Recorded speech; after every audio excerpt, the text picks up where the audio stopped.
Welcome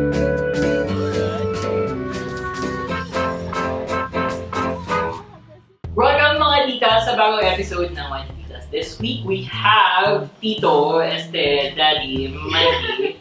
Tell us a little bit about yourselves. Yes. Mikey, I am a creative and I am a creative director for a boutique agency called Black Box. And on the side, I'm a co-founder of an exclusive limited edition leather brand called Wolf & Hunter, and it's Bondage inspired. Wow!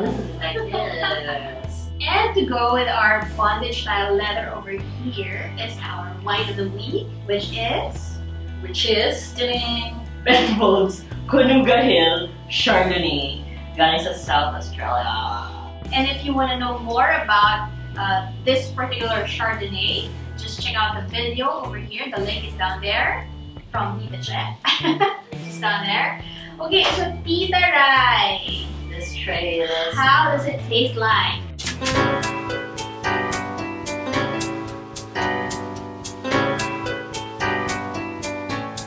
Cheers! Cheers! Cheers. Tastes like, ano siya, no? Little petrol. May start na unleaded. Leaded pala. Fossil fuel. Ano siya, sour? Yeah, it's a bit sour. I'm looking for the buttery taste kasi of Chardonnay. I think this is an old. Oh. Wow, knowledgeable. Medyo pricey siya. Around mga 700. 700. Pero okay naman siya. Very, very light. Parang like, refreshing light. So, saan siya bagay? Bagay siya sa mga cheeses. Cheese. So, mga... Okay. Bagay ba siya sa bondage? Oh. Well, it's smooth Yo! and it's not dry, so I think it'll work. Nabasa ko recently, bagay siya sa junk food na sour cream yung flavor. We'll see kung bagay. Okay, so we have The wood sour cream. there was sour cream. So, popcorn and chips. Bawasan yung sourness. For me, For me. For you. Yeah, actually, nakat lang yung sour cream. Yes, it's So, anong pag-usapan natin today? Actually, today we are celebrating the International Day for Tolerance. So, what is that?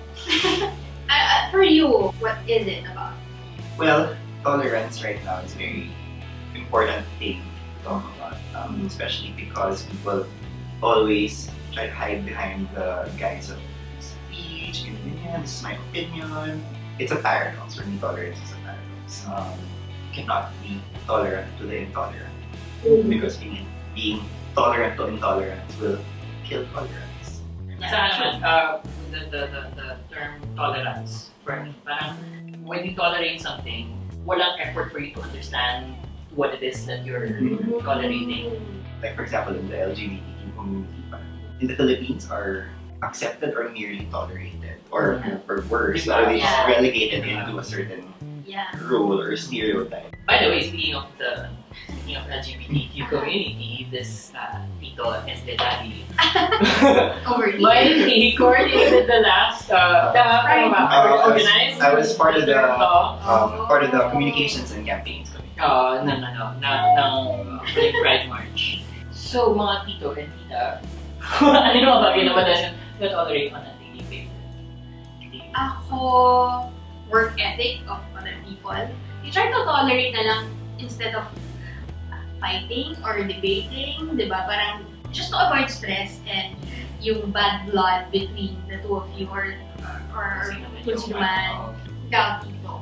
Ako, I can't really pinpoint anything specific, but parang yung rule of thumb ko, now that I think about it, is parang I will tolerate something as long as it doesn't step on someone else's dignity or rights. Yeah. So, little privileged inconveniences like traffic or walang barya, yung magsusukli sa'yo, yung mga ganong things. Parang, usually those little inconveniences kind of get to you, but I think if it's just an inconvenience, why not tolerate it and find a way around it? Ikaw. What do you tolerate? Very loaded yung side. Yeah. I'm tolerant towards little things. Like yung pag maglakad sa Inis ako na parang, wait guys, we're in a rush. Or tumabi naman, mga ganun. But I was never assertive naman enough to actually, so parang, tolerate ko na lang. Since now I'm home-based, ang mga bagay na sa akin, or things na I kind of learned how to, Tune out? I guess tune out, but I don't unfollow people kasi even if I disagree with them. Kasi parang I kind of need, You don't hide them? ang naka-hide ko lang yung mga extreme na na homophobic people, mga ganyan. But in terms of people with different political leanings, ganyan, as much as possible, I also nang i-hide. Kasi parang You wanna open yourself. it keeps parang a balance, sort of, yan yung tingin nila ngayon. So parang, ayoko naman din kasi maging sa isang klase kasi, Yeah. Create an echo chamber. Yeah, hindi rin maganda. Yeah. So, or kami wag being tolerant at bilang kayo ay, I know, are inked. Ano yung tolerance for For pain? Do you quantify the levels ba? I'm not sure. I think it depends on the person, yung level niya ng tolerance of pain. Ikaw, for you ba? Paano? Bilang marami Yeah. By the way, I like your Thank you. yeah, show them what. Come on. I guess yung pain tolerance is, of course, it varies from person to person, but also, parang it also varies depending on the location. Yeah. Parang there are parts of the body where a tattoo there would hurt more than other parts. Yeah. Like, actually, medyo masakit po talaga sa chest, I heard. I don't have a chest tattoo, but parang, for example, anything that's kind of near a bone or a joint. So pag mas manipis yung flesh or yung fat under the skin, mas masakit siya. So like for example, like for my tattoos. Parang kayo sa, wrist tattoos. Wrist tattoos are generally a little more painful kasi manipis yung skin and it's near veins. Or like kunyari the shoulders, may tattoo goes up my shoulder. Yun masakit talaga kasi it's close to the joint. So yun. So pain tolerance varies per person and per location. Saan yung shoulder blade, masakit talaga. Kapag tinamaan na siya yung bone mo doon sa likod. Parang, kuya, Di ba kung sa skin, tatagip-tatagas ba talaga? Usually, Yeah. may blood eh. Oh, it will bleed. Oh, it is technically a wound. Yeah. So there is some pain involved in it, pero parang hindi naman siya like a stupendous amount of pain. It's generally tolerable. Yeah, mahilig sa Like, I always say that mas masakit pa yung nagpa-braces ako na as a kid. Versus a tattoo. Tsaka din, kasi depende sa number of needles used. Yeah. If kunwari isang needle lang, okay lang yun. Parang pinakagat lang ng langgam or whatever. But the more needles they use, the more painful it is. Kumagat sa'yo sa daan lang. Kasi parang, I guess for in the interest of sharing it, parang, like for example, for thin lines, it's just one needle. Yeah. Pero if you're shading, it's like a fan of needles. Yeah. If it's a makapal line, they usually use a bundle of needles para isang sulatan technically. So yun. So the number of needles, depending on the image. How about with alcohol? Since nakakalimutan. The sense of shame. Yeah. High, for me, yung tolerance for alcohol. Ikaw. Same. Pretty high tolerance for alcohol. Although, like, since we are drinking wine, I have lower tolerance for wine for some strange reason. Really? Yeah. I guess it's the sugars in it, and yung sugar catalyzes alcohol. Fixing each those. Sorry. Bakit ang beer? But beer is carbs, so it's not sugar yet. No, That's why if you want to get drunk faster, you have to make your pulutan something sweet. Talaga? Yes. Ayoko sa beer kasi bago ako malasing, bloated na ako. Yeah.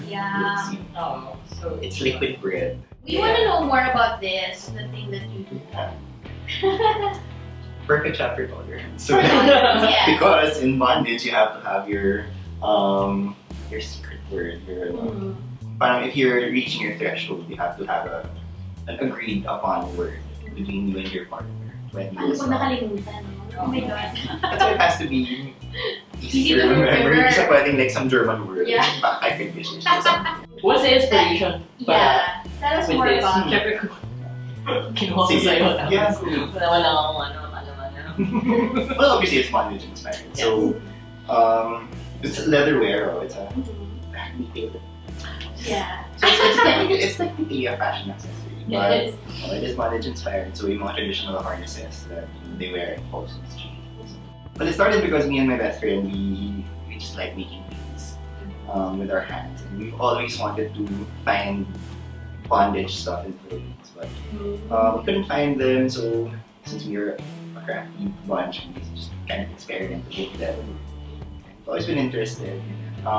It's a very niche market here in the Philippines, but it is a growing community. The thing about bondage, if not for fashion, is that it really is about consent and knowing how far you want to go with your partner. It's about trust.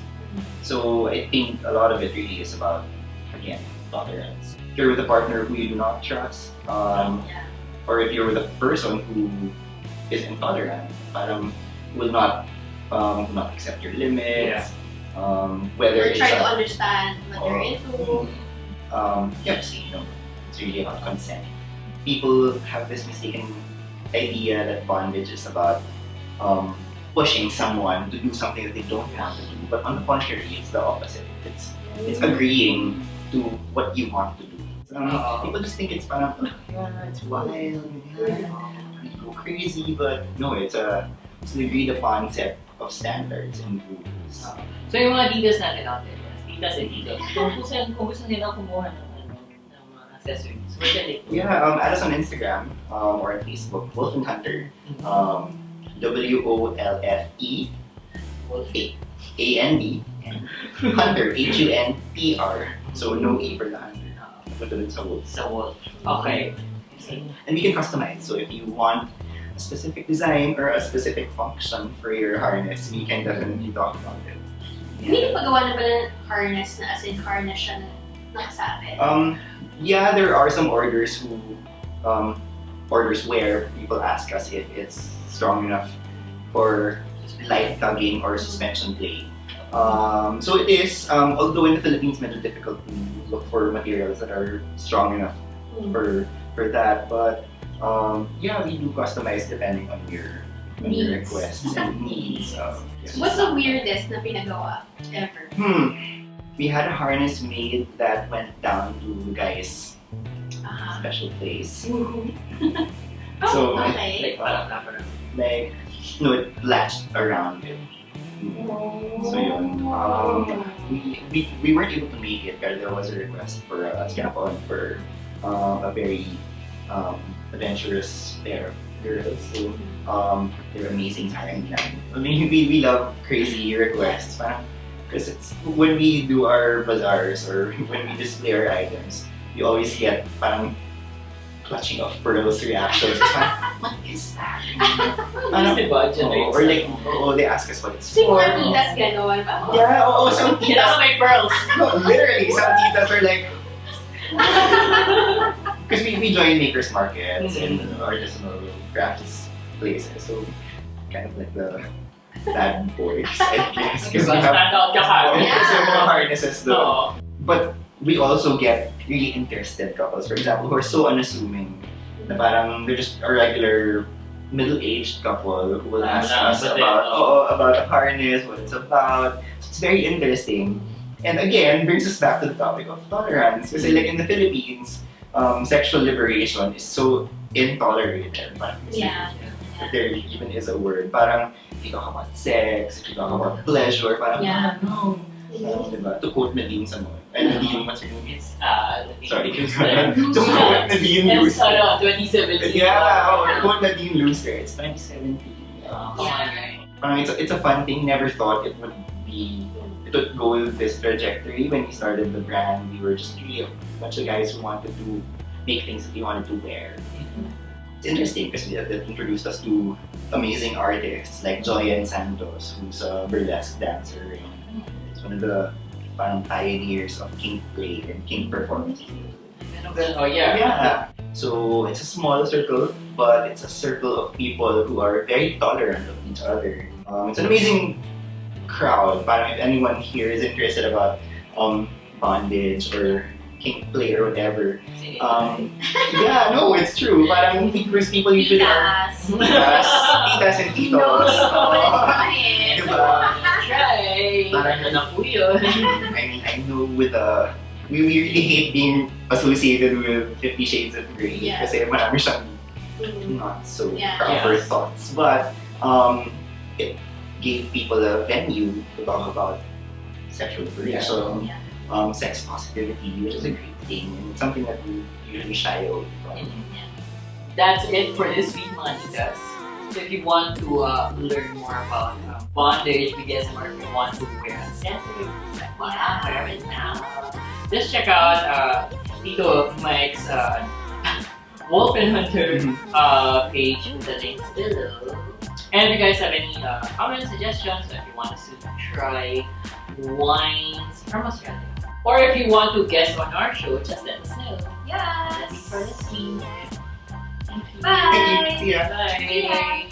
Be tolerable. Cheers, everyone. Cheers.